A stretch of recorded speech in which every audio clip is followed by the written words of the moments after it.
우리 한번 인사하고 이렇게 시작할게요. 메리 크리스마스 할 거예요. 아래 위에 한번 다 같이 한번 하나님께 영광 돌려보겠습니다. 둘, 셋. 메리 크리스마스. 네, 참 감사합니다. 오늘 본문의 말씀을 가지고 그의 이름은 임마누엘이라는 제목으로 함께 말씀의 은혜를 나누려고 합니다. KBS에서 프로그램이 하나 있었는데요. 대한민국 길을 묻다라는 제목의 프로그램이었어요. 그 프로그램의 주된 강사님이 한 분 계셨는데 서울대학교 경제학과 송병락 교수님이 대한민국의 2050년 미래를 진단했다고요. 그 내용이 사뭇 우리에게 주는 도전이 큽니다. 한국의 미래를 골드만삭스의 피터 드래거 박사의 말을 인용해서 주장했는데 여러분 놀랄 준비 한번 해보세요. 2050년이 되면요, 세계 경제 1등 국가가 미국이고요, 2등 국가가 일본이고요, 3등 국가가 대한민국이래요. 와, 놀래주셨어요. 근데 지금 대답하지 못하신 분들은 설마 그러겠어? 라고 어떻게 대한민국이 뭐 이럴 거예요. 예를 들었는데 어떤 예를 들었느냐면요, 몽고의 징기스칸 때 몽고의 인구는 100만 명밖에 되지 않았답니다. 그리고 군대라고 해봐야 10만 명밖에 되지 않았는데 그 100만 명밖에 되지 않았던 몽골의 군사가 어디를 정복했냐면 러시아와 중국과 인도까지 점령했던 과거의 역사가 있대요. 그러면서 비유를 드린 게 뭐냐면요, 몽골 사람들은 태어나자마자 4살이 되면요 말을 배우기 시작하는데 그 아이들이 말을 잘 타기 시작하면 어떤 일이 일어나냐면요, 하루에 말을 바꾸어 가면서 500km를 타고 가면서 세계를 정복했대요.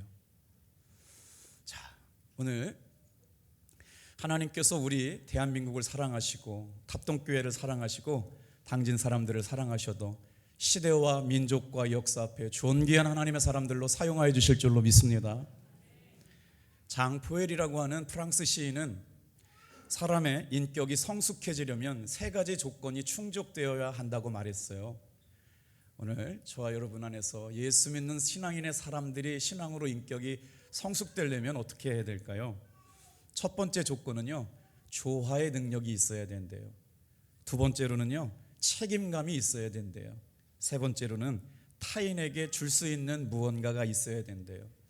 그러니까 이 시대를 살아가는 훌륭한 인격을 가지고 살아가는 사람은 누구냐면 다른 사람과 조화할 줄 알고 맡겨준 일에 책임감이 있으며 무언가 다른 사람에게 줄 수 있는 것이 있어야 되는데, 오늘 사랑하는 성도 여러분, 2023년 성탄절을 맞이해서 저와 여러분에게 신앙의 길을 우리 말씀에서 또 예수님께서 주신 은혜를 생각하면서 물어보려고 그러는데, 여러분은 혹시 다른 사람에게 줄 수 있는 신앙의 고백이 있는지를 돌아보았으면 좋겠습니다. 예수님께서 탄생하신 날을 거룩한 탄생이라고 해서 성탄절이라고 말하는데, 이 땅에 오신 것을, 예수님께서 이 땅에 오신 것을 성경은 뭐라고 말씀하냐면, 보라 처녀가 잉태하여 아들을 낳을 것이요 그의 이름을 임마누엘이라 하리라 하셨으니 이를 번역한즉 하나님이 우리와 함께 하시다, 함께 계시다. 그래서 임마누엘이라고 하는 단어를 한번 살펴볼까요? 임이라고 하는 말은 함께라는 말이고요, 마누라고 하는 말은요 우리라고 하는 단어고, 엘이라고 하는 단어는 하나님이라는 거예요. 다 같이 한번 임마누엘 외쳐볼까요? 임마누엘. 그 말은 어떤 말이냐면 하나님이 지금 여기에 우리와 함께 하시다. 어떤 사람들에게 베풀어 주시는 은혜예요? 예수님을 구조로 영접하며 살아가겠다라고 하는 고백이 있는 사람들에게 주시는 은혜라고 하는 거죠. 자, 그러면 예수님을 믿고 살아가는 사람과 예수님을 믿지 않고 살아가는 사람의 차이가 뭘까요? 오늘 이 시간에 우리는 다 예수님을 경배하고 찬양하고 예배하기 위해 모였는데, 성경에서 예수님을 영접하고 모시고 살아가는 사람들에게 주시는 은혜가 있대요. 이 아침에 이 놀라운 은혜를 함께 누리게 되길 바랍니다. 볼까요? 사무엘하 5장 10절 말씀은 우리 큰 소리로 같이 한번 읽어볼게요. 시작. 만군의 하나님 여호와께서 함께 계시니 다윗이 점점 강성하여 가니라. 잠깐 띄워줘 보시겠어요? 여호와께서 함께 계셨다. 하나님의 은혜가 다윗에게 있었다. 그로 인하여 삶의 열매가 어떻게 되느냐? 다 같이 한번 따라합시다. 점점 강성해졌다. 여러분, 임마누엘의 은혜가 우리에게 있다, 나에게 있다라고 하면 어떤 역사가 일어나느냐? 하나님이 지금 나와 함께 하심으로 말미암아 나의 모든 삶의 형편이, 나는 부족하지만, 나는 연약하지만 하나님이 강하시기에 점점 강성하여지게 될 줄로 믿습니다. 이게 임마누엘의 신앙을 가지고 살아가는 성도들에게 주시는 은혜라는 거죠. 자, 하나님이 함께 하시는 사람은 점점 강해져 갔습니다. 여러분, 다윗이라고 하는 사람은요, 8남매 중에 막내로 태어났어요. 그는 가난한 목동에 불과했습니다. 그런데 하나님께서 함께 해주시니까 그 나라를, 이스라엘 나라를 침략했던 블레셋 나라를 공격해왔던 골리앗을 죽이고 전쟁 영웅이 되고 결국 그는 이스라엘의 왕이 되게 됩니다. 그것도 이스라엘 사람들이 가장 존경하는 왕이 된 이유가 있는데 말이에요. 오늘 이 말씀대로요, 다윗은 인생 가운데 전쟁에서 실패하지 않는 왕이 되었기 때문에 여러분, 왕 중에 왕으로 불리게 됩니다. 하나님께서 오늘 우리에게 임마누엘의 은혜를 주시는 사람들은 다 같이 한번 따라해 볼까요? 하나님이 함께하여 주십니다. 베드로는 고기잡이였어요. 그의 배경과 환경은 그렇게 녹록하지 않을 수 있었지만 하나님께서는 베드로의 신앙 고백을 통해서 예수님의 수제자가 되게 만들어 주셨어요. 어떻게 그럴 수가 있었을까요? 임마누엘의 은혜가 베드로에게 함께 있었기 때문입니다. 오늘 사랑하는 성도 여러분, 예수님이 우리와 함께 하시면 다 같이 한번 따라해 볼까요? 세상이 감당하지 못합니다. 히브리서 13장 6절 말씀도 한번 읽어드려 볼게요. 그러므로 우리가 담대히 말하되 주는 나를 돕는 이시니 내가 무서워하지 아니하겠노라. 사람이 내게 어찌하리요 하느니라. 여러분, 지금 말씀은 임마누엘의 하나님이 내게 역사하실 때마다 우리의 삶의 변화가 어떤 건가를 여러분 묵상하고 있는데, 다시 한번 말씀 띄워주세요. 여러분, 예수님이 우리와 함께 계시면 어떤 역사가 일어난다고요? 다 같이 한번 따라해 볼게요. 주는 나를 돕는 이시니. 여러분, 말씀을 들을 때 시간이 지나고 나면 다 잊혀지겠지만 내가 예수님을 주로 영접하게 될 때 내 삶에 어떤 역사가 일어나느냐? 여러분, 하나님께서 도우시고 예수님께서 도우시고 성령님께서 도우시기에 우리의 삶은 결국 이기고 승리하는 삶이 될 줄로 믿습니다. 그래서 그것을 강성해진다라고 말씀을 드린 거죠. 하나님이 함께 하시는 사람보다 더 행복한 사람이 누가 있을까요? 세계적인 바이올리니스트라고 불리는 비발디라고 하는 사람이 가지고 연주하는 악기가 있었는데, 명기로 소문난 스트라디바리우스라고 하는 아주 최고급의 악기를 가지고 연주한다는 공연 티켓이 팔려나갔습니다. 비발디라고 하는 음악가에 대한 기대가 있었지만 스트라디바리우스라고 하는 악기가 얼마나 아름다운 음색을 내는지 많은 사람들이 기대를 가지고 연주홀에 지금처럼 아래 위로 가득 찼습니다. 연주는 성공적으로 진행되고 있고 많은 사람들이 감탄하면서 이렇게 말했습니다. 이야, 그럼 그렇지. 저렇게 최고급의 악기를 가지고 연주하니까 환상적인 연주를 할 수 있구나라고 사람들이 느낄 때쯤에 비발디가 연주하고 있던 악기를 바닥에 내팽겨쳐서 박살을 냈습니다. 제가 알기로는 수억 원이 넘는 악기라고 하는데 저도 놀랬던 것처럼 그 사람들도 다 놀랬다라고 하는 거예요. 그리고 나서 한 사회자가 나와서 뭐라고 얘기하느냐? 여러분, 놀라지 마십시오. 저것은 스트라디바리우스가 아닙니다. 아무 데서 구할 수 있는 싸구려 바이올린인 것이죠. 비발디 선생님은 여러분의 이마케를 위해서 참된 음악은 값비싼 악기에게 있는 것이 아니라 그 악기를 누가 연주하느냐에 따라서 음색이 달라진다는 걸 보여주기 위해서 이렇게 하신 겁니다. 사랑하는 성도 여러분, 올 한 해 우리는 연약함 가운데 살았습니다. 눈물도 많았습니다. 좌절도 많이 했습니다. 이렇게 한 해를 다 마무리할 수 있을까 하는 두려움과 염려도 있었고 삶의 불안도 있었습니다. 그런데 우리는 이기고 승리했습니다. 승리하지 못하신 분들만 모였나요? 우리는 이기고 승리했습니다. 그렇기 때문에 오늘 은혜의 보좌 앞에 나왔습니다. 주님께서 연약하지만 나를 붙잡아 주셨기에, 주님께서 나를 연주해 주셨기에, 나는 볼품없는 것이고 시장에서 아무 곳에서 살 수 있는 악기였는데 누구의 손에 들려있느냐, 누가 연주하느냐에 따라서 음색이 달라지고 세계적인 음악을 연주할 수 있는 사람들이 될 줄로 믿습니다. 오늘 이 시간 저와 여러분을 붙들어 주시기 위해서 예수님께서 다 같이 한번 따라합시다. 임마누엘 하셨습니다. 주님이 연주해 주시면 됩니다. 주님의 손에 붙들리면 됩니다. 주님이 함께 하시고 사용하여 주시면 하나님께서 영광 받으시고 높임 받으시게 될 줄로 믿습니다. 그래서 세 가지를 어떻게 하면 임마누엘의 은혜를 누리며 살아갈 수 있는 사람들이 될까를 묵상하려고 그러는데요. 첫 번째 한번 따라해 주시겠어요? 하나님을 찾는 사람에게 임마누엘의 은총이 임합니다. 사랑하는 성도 여러분, 부탁을 드릴 거예요. 예수님을 진짜 말씀대로 한번 믿어보고 싶지 않습니까? 진짜 하나님이 살아계시다면 생명건 복음의 제자들이 되어서 하나님의 영광을 위해 살아보고 싶지 않습니까? 생생한 창조자의 하나님의 음성을 들어가면서 진짜 뭐가 있구나, 예수님의 능력이 있구나, 예수님의 이름에 권세가 있구나, 어떻게 하면 주님의 기쁨을 위하여 이 한 삶 드려볼 수 있을까라고 하는 결단을 가지고 여러분 살아야 우리에게 생명 주신 주님께 부끄럽지 않겠습니까? 하나님이 함께 하시는 사람을 주님께서 임마누엘로 도우시는데 어떤 사람에게 임마누엘로 도우시느냐? 하나님을 찾는 사람들에게 그 은혜를 부어주시겠다고 성경은 말씀합니다. 역대하 15장 15절 말씀 같이 한번 읽어볼게요. 시작. 온 유다가 이 맹세를 기뻐한지라 무리가 마음을 다하여 맹세하고 뜻을 다하여 여호와를 찾았으므로 여호와께서도 그들을 만나주시고 그들의 사방의 평안을 주셨더라. 어디에다 밑줄을 치시겠어요? 무리가 마음을 다하였답니다. 뜻을 다했답니다. 그리고 힘을 다해서 하나님을 찾았기 때문에 하나님께서는 여러분 어떻게 하셨다고요? 성경을 읽을 때 위로가 되는 말씀이 언제입니까? 만나주셨고 그들에게 평안을 주셨다. 순서를 여러분 잘 따라오시길 바랍니다. 다 같이 한번 따라해 볼까요? 찾고 만나고 평안을 주셨다. 오늘 여러분 이 예배가 하나님 앞에 예배드리는 이 순간 전심을 다해서 하나님을 찾고 내 안에 계시는 예수님을 분명하게 고백할 수 있게 될 때마다 그 은혜를 경험하는 평안이 임하게 될 줄로 믿습니다. 그 평안을 어떻게 경험하고 살아갈까요?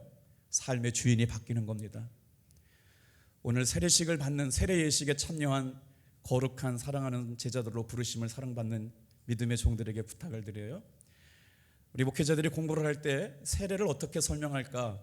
세례는 예수님과 연합되는 거룩한 신비입니다.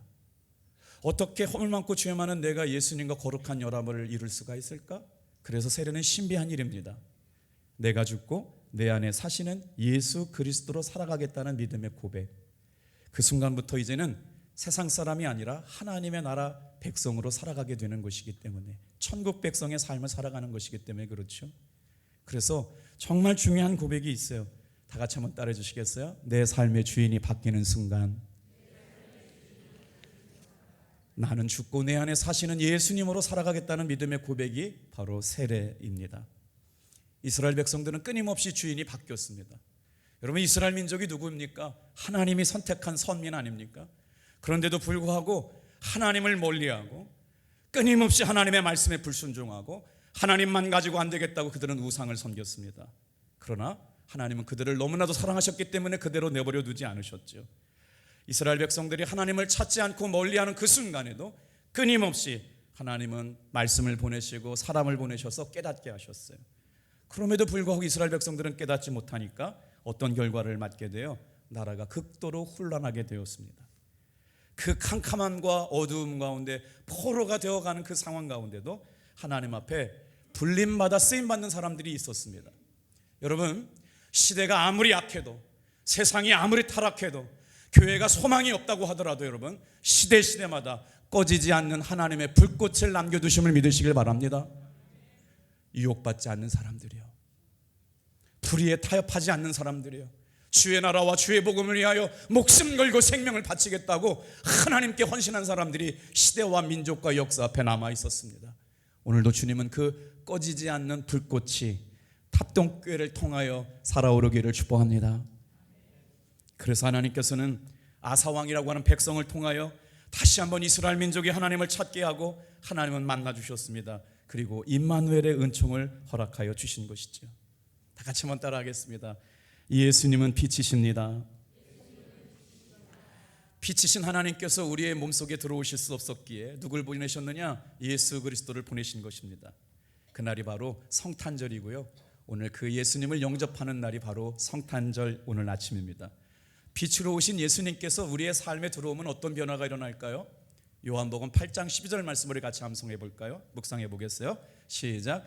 예수께서 또 말씀하여 이르시되 나는 세상의 빛이니 나를 따르는 자는 어두움에 다니지 아니하고 생명의 빛을 얻으리라. 이 순간 우리가 건너가지 말고 꼭 해야 될 게 있어요. 두 손을 다 들으시고요, 말씀 좀 띄워줘 보세요. 자, 예수님이 빛이라고 말씀하셨잖아요. 빛이 오늘 내 삶에 들어오면 어떤 역사가 일어나느냐? 내가 빛을 따라가는 사람이 됩니다. 그러면 내 삶의 어두움은 떠나가게 될 줄로 믿습니다. 어두움이 떠나가는 것으로 끝나지 않습니다. 생명의 빛이 내 안에 임하게 된다는 것이죠. 저는 이제 많이 인사했으니까 옆에 분하고 인사하겠어요? 같이 가야 돼요. 보시기에 좋았더라. 빛이 있으라 보시기에 좋았더라. 같이 갈게요. 둘, 셋. 빛이 있으라 보시기에 좋았더라. 예수님께서 생명의 빛이라고 말씀하시고 그 빛을 따라가는 사람들에게 빛을 얻게 하셨으므로 말미암아 생명의 빛을 얻게 하시려고 이 아침에 저와 여러분들을 이 거룩한 잔치에 참여하게 하신 줄로 믿습니다. 그래요, 하나님을 찾되 어떠한 마음을 가지고 찾아야 될까요? 여러분, 하나님을 찾는 사람들에게 요구하신 주님의 태도가 있습니다. 아모스서 5장 4절 말씀, 여호와께서 이스라엘 족속에게 이같이 말씀하시기를 너희는 나를 찾으라 그리하면 살리라. 여러분, 예수님을 찾아도 되고 안 찾아도 되는 게 아닙니다. 하나님을 찾아도 되고 안 찾아도 되는 것이 아닙니다. 반드시 찾아야 할 이유가 있습니다. 예수님을 만나야만 살 수 있기 때문인 줄로 믿습니다. 예전에 신학교 다닐 때 교회가 이 땅의 소망입니다라고 하는 마음이 제 마음속에 새겨지지가 않았어요. 교회가 문제가 이렇게 많고 목사님들의 문제가 이렇게 많은데 어떻게 교회가 이 땅의 소망인가? 제 마음속에 의심이 들었던 때가 있었거든요. 이제 올해로 목회 26년을 마치고 내년이면 27년째 목회를 하게 되는데 목회 연수가 깊어져 가면 깊어져 갈수록 마음속에 생겨나는 단어가 하나 있어요. 다 같이 한번 따라해 주세요. 교회가 이 땅의 소망입니다.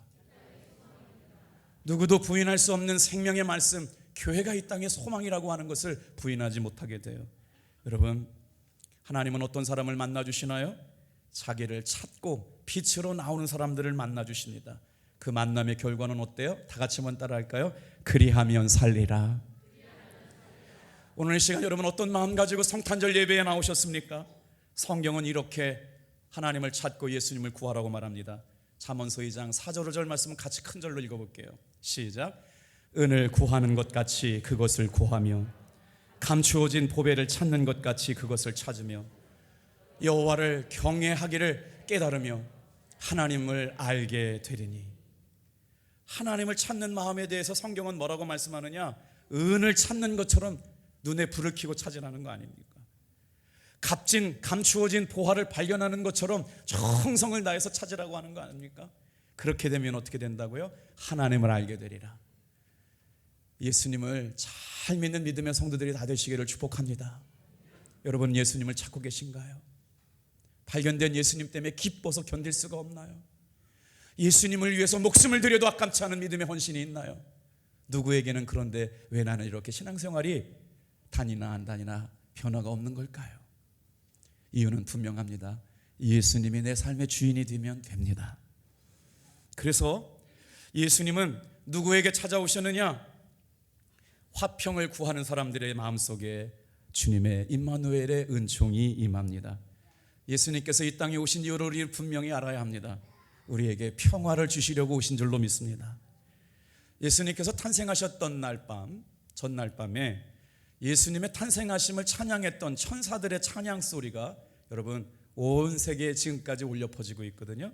누가복음 2장 14절 말씀이에요. 너무나 잘 아는 말씀이죠. 같이 읽어볼까요? 시작. 지극히 높은 곳에서는 하나님께 영광이요 땅에서는 하나님이 기뻐하신 사람들 중에 평화로다 하니라. 여러분 잘 주목해서 보셔야 돼요. 이 찬송은 사람이 한 걸까요? 천사가 할 건가요? 예수님의 탄생하심을 경험했던 천사들이 와가지고요, 하나님께는 영광이 돌리는 시간이고 하나님의 기쁨을 입은 사람들 가운데는 평화가 임하는 시간이라고 예수님의 성탄을 이렇게 말씀 가운데 주셨습니다. 사랑하는 성도 여러분, 임마누엘의 은혜가 임하면 우리 마음속에 세상이 줄 수 없는 평화가 임하게 될 줄로 믿습니다. 그래서 그리스도인들은 가는 곳마다 평화를 만들어냅니다. 그리스도인들은 가는 곳마다 여러분 화평을 만들어내는 사람들이 됩니다. 로마서 12장 17절 18절 말씀, 아무에게도 악으로 악을 갚지 말고 모든 사람 앞에서 선한 일을 도모하라. 할 수 있거든 너희로서는 모든 사람과 더불어 화목하라. 우리 답동교회에서 신앙생활하는 모든 성도들이 직장에 가서 삶의 자리로 돌아가서 세상 속에서 빛이 되신 예수님을 닮아 살아가고 그 은혜가 평화를 만들어내고 화평을 만들어내고 주님이 기뻐하시는 여러분 겸손의 종들이 다 되셔서 선한 역사 이루기를 주님의 이름으로 축복합니다. 한 번만 더 말씀 묵상하겠습니다. 통회하는 사람에게 임마누엘의 은총이 임합니다. 시편 34편에는요 마음을 회개하고 자복하고 통회하는 사람들에게 임마누엘의 은혜를 주시겠다고 말씀합니다. 같이 읽어요. 여호와는 마음이 상한 자를 가까이 하시고 충심으로 통회하는 자를 구원하시는도다. 사랑하는 성도 여러분, 예수님을 진짜 잘 믿으려면 회개해야 합니다. 우리의 죄를 주님 앞에 낱낱이 고백해야 합니다. 허물 많고 죄 많은 나이지만 예수님의 은혜와 사랑 가운데 주님께서 살게 하셨다는 믿음의 고백이 있을 때마다 진정한 그리스도인이 될 줄로 믿습니다.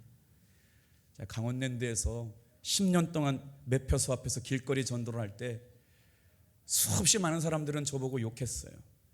미친놈 새끼가 예배당에 가서나 하지 왜 재수없게 카지노 앞에 와가지고 전도를 하는지 꼴 보기 싫다고. 어떤 사람은 가래침을 뱉고 어떤 사람은 쌍욕을 하면서 갔는 데마다 정말 제가 주님께 기도했습니다. 주님, 이 일 너무나 하기 싫습니다.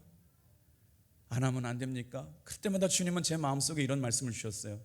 네가 오늘 이곳에서 복음을 전하지 않으면 누구도 대신해서 복음을 전할 수 있는 사람이 없다. 그렇게 한 것이요 10년 동안 길거리 전도를 매주 토요일마다 했거든요. 어떤 사람은요 권사님 아들이라고 카지노 게임에서 돈 벌었나 봐요. 저한테 10만 원 주고 가고요 아침 먹으라고 한 사람도 있어요. 여러분 권사님 아들이 신앙생활 잘하고 있는지 돌아보세요. 대구에 있는 장로님 부인은요 금요일날 철학기도 간다고 10년 동안 남편 속이고 카지노에다가 2억을 베팅했거든요. 장로님 부인으로 안 나오신 분들 체크해 보셔야 돼요. 특별히 강원도 가신 분들이 있는지 물어보셔야 돼요. 세상에 여러분 복음의 생명력을 잃어보면요 남편 속이고 하나님 속이고 교회 성도들 속이고 10년 동안 2억 베팅해서 금요철에 산기도 간다고 그렇고 갔어요. 그런데 우리가 그렇게 전도하던 것이 미련해 보였지만 하나님께서는 어떻게 사용하셨느냐. 우리가 전하는 전도지를 받고요 낱낱이 주님의 빛 가운데 발가벗겨져 가지고요 전화가 왔더라고요. 목사님, 나 같은 죄인도 용서 안 받을 수가 있습니까? 제가 이렇게 신문을 만들어서 아름다운 신문을 전도하고 있는데 한 분이 찾아왔어요. 그분은요 CCC에서 유명한 찬양 부르는 사람이었습니다. 예수님을 떠난 이유는 다른 게 아니었어요. 잘 믿었던 목사님이 교통사고로 돌아가셔가지고 하나님 살아계시지 않았다고 생각을 해서 교회를 떠나려고 그랬대요. 두 번째, 교회를 떠나게 된 건 너무나도 사랑했던 아내가 암으로 죽게 되면서 예수님을 더 이상 믿지 않고 강원도 나와가지고 뭐 했냐면요 강원도 카지노 게임이 끝나고 나면 새벽 5시에서 6시쯤 되면 사람들이 잠을 자러 가는데 잠잘 여자를 구해주는 여관과 접대해 줄 수 있는 여자를 연결해 주는 일을 했던 사람이었어요. 어느 날 저에게 찾아와가지고요 이런 얘기를 하더라고요. 나 같은 죄인도 목사님 구원받을 수 있습니까? 자기가 지은 죄가 너무 많아서 괴로워했던 한 사람이 나이가 많은 한 수도사를 찾아가서 자신의 회개를 받아줄 수 있는지 물었습니다. 그때 수도사가 그분에게 이렇게 말했대요. 당신의 옷이 찢어졌다면 그것을 버립니까? 그것을 다시 수선해서 입습니까? 다시 수선해서 입죠. 당신의 돈이 찢어졌다면 그냥 버립니까? 붙여서 사용합니까? 붙여서 사용하죠. 그러자 늙은 수도사가 이렇게 말했대요. 돈도 옷도 찢어지면 수선해서 쓰고 다시 붙여서 사용하시는데 하나님께서 사용하시는 당신을 하나님께서 그냥 버리시겠습니까?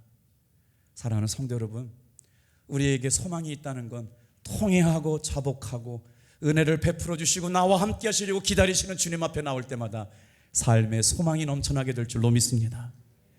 결국 그렇게 저에게 나 같은 죄인도 구원받을 수 있냐는 분들을 이야기를 들어보니까 그분은 은행 찬양이었어요. 대학생 선교회 앞에서 찬양하는 정말 신실한 종이었어요. 결국 우리 교회에서 신앙생활 잘 하시다가 삶의 자리로 돌아갔습니다. 다 같이 한번 따라해 보겠어요. 하나님은 회개하는 사람을 찾으시고 그 사람을 고치실 뿐만 아니라 그들과 함께 하십니다. 우리 한 구절 말씀 읽고 이제 말씀을 마치려고 그래요. 예수님께서 사역을 다 마치시고 승천하시기 전에 사랑하는 제자들과 성도들에게 이런 말씀을 마치시고 사명을 주셨거든요. 그 사명은 오늘 우리에게 주시는 말씀인 줄로 믿습니다. 마태복음 28장 18절, 19절, 20절이에요. 한 목소리를 크게 받들어 읽겠습니다. 시작.